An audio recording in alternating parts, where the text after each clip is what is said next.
express the time period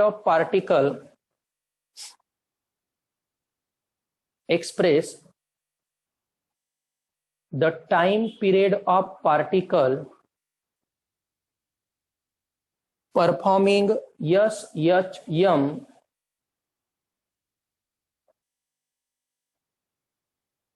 express the time period of particle performing SHM in terms of number 1 angular velocity, number 2 force constant, and number 3 acceleration.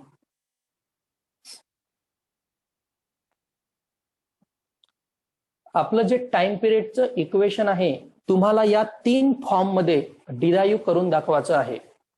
आधी angular velocity, then force constant, at the last acceleration. But in SHM म्हटलं आहे. SHM म्हणजे काय?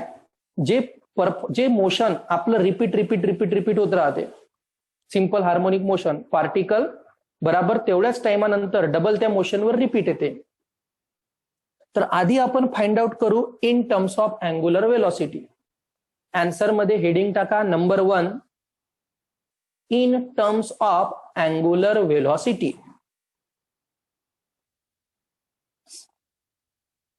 लिहिलं number 1 in terms of angular velocity. आता त्यामध्ये लिहा let x be the displacement, let x be the displacement in time t. x ला काय घेतलं आपण? Displacement in time t. So therefore x equal to काय येणार? a sin omega t. डिस्प्लेसमेंटचा फॉर्म्युला आहे हा. मी x ला डिस्प्लेसमेंट घेतलं इन टाइम t. त्यानंतर let x1 be the displacement after time interval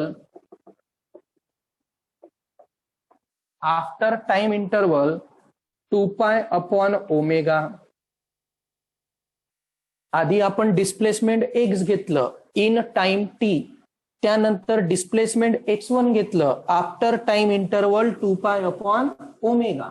therefore x च्या ठिकाणी x1 येणार, a as it is, sine as it is, omega as it is. But हा जो आपला t आहे या t मध्ये किती टाइम ऍड होणार? 2 पाय अपॉन ओमेगा हा टाइम ऍड होणार. बिकॉज x1 हे जे डिस्प्लेसमेंट आहे हे after time interval 2 pi upon omega आहे.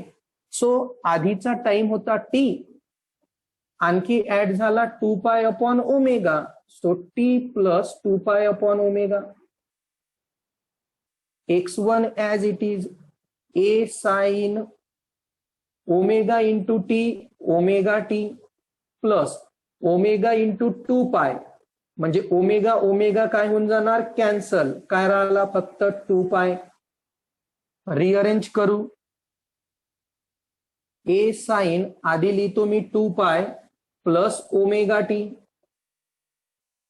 तर हा तर झाला साइन 2 पाय प्लस थिटा, साइन ऑफ 2 पाय प्लस थिटा. 2 पाय plus theta first quadrant. Answer only काय येते? फक्त साइन थिटा. साइन 2 पाय plus theta, answer sine theta. इथे थिटा म्हणजे काय आहे? Omega T. सो आन्सर काय येणार विद्यार्थी मित्रांनो? x1 equal to a sign आणि थिटाची व्हॅल्यू म्हणजे ओमेगा टी आहे, तर a साइन ओमेगा टी. म्हणजे आपलं डिस्प्लेसमेंट रिपीट झालं. आधी x होतं तेव्हा टाइम t होता, मग डिस्प्लेसमेंट मी x1 घेतलं after time interval 2 pi upon omega. तर 2 पाय अपॉन ओमेगा नंतर सुद्धा आपलं डिस्प्लेसमेंट ए साइन ओमेगा टी आलं, आधी जे होतं ते, म्हणजेच x1 इक्वल टू काय आला, एक्स. आपलं डिस्प्लेसमेंट काय झालं, रिपीट झालं. किती टाइम इंटरवलनं, 2π upon omega. So our time period is 2π upon omega. आधी इथपर्यंत लिहा. आपण डेरिवेशन मध्ये प्रूव्ह करून दाखवलं x1 equal to x. Okay, त्यानंतर लिहा आता. It means the displacement of particle performing SHM, it means the displacement of particle performing SHM is repeated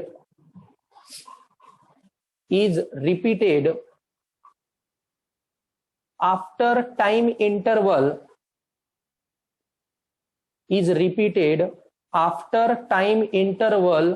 2π upon omega. After time interval 2π upon omega. Hence, t equal to 2π upon omega.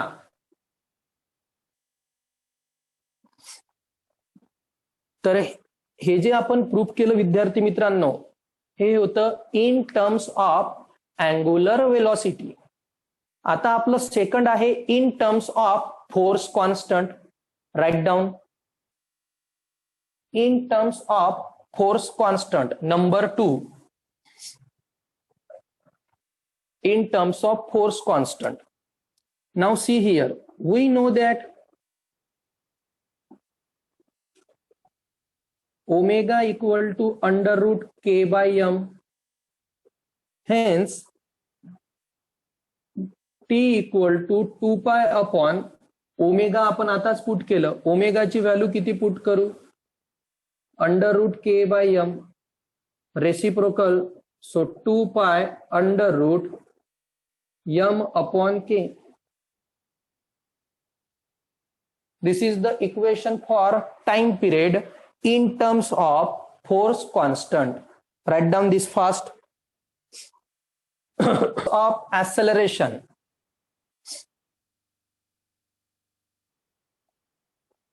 In terms of acceleration, we know that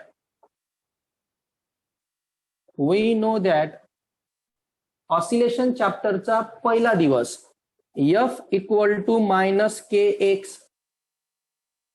The force acting on a particle is directly proportional to the displacement of particle towards its mean position. It's called as a simple harmonic motion. अशी आपली definition होती. तर F equal to minus kx. तुम्ही विचार करत असाल, sir काल तर तुम्ही F इक्वल टू kx लिहिलं होतं, ते इन SHM नव्हतं. मी तुम्हाला काल पण सांगितलं होतं, हे इन SHM चालू आहे आपलं derivation. So F equal to minus kx. So therefore k equal to minus sign पण जर मी इकडे दिली तर minus F upon x.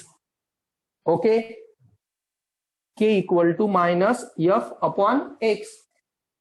After that, now omega equal to काय राहते, under root k upon m. K ची व्हॅल्यू जर मी इथं पुट केली, के ची value minus F upon x upon m. X हा अपॉन मध्ये जाणार. So omega equal to under root minus F upon m x. Minus sine जर कॅन्सल करायची आहे तर मी मॉड घेऊन घेतो. So omega equal to under root of mod of F upon mx. Okay, आता F म्हणजेच काय होते, फोर्स. फोर्स म्हणजेच mass into acceleration. So omega under root mod of फोर्सच्या ठिकाणी मी लिहितो विद्यार्थी मित्रांनो mass into acceleration upon mx. m get cancel. So omega equal to under root of mod of acceleration upon x म्हणजेच displacement. Hence hence जे आपण t equal to 2π upon omega लिहित असतो, तर इथे ओमेगाची value in terms of acceleration आपण find out केली. आधीच्या डेरिवेशन मध्ये आपण ओमेगाची value in terms of force constant find out केली होती. Put the value under root mod of acceleration upon x. This is the equation of time period in terms of acceleration. Write down this equation, finish.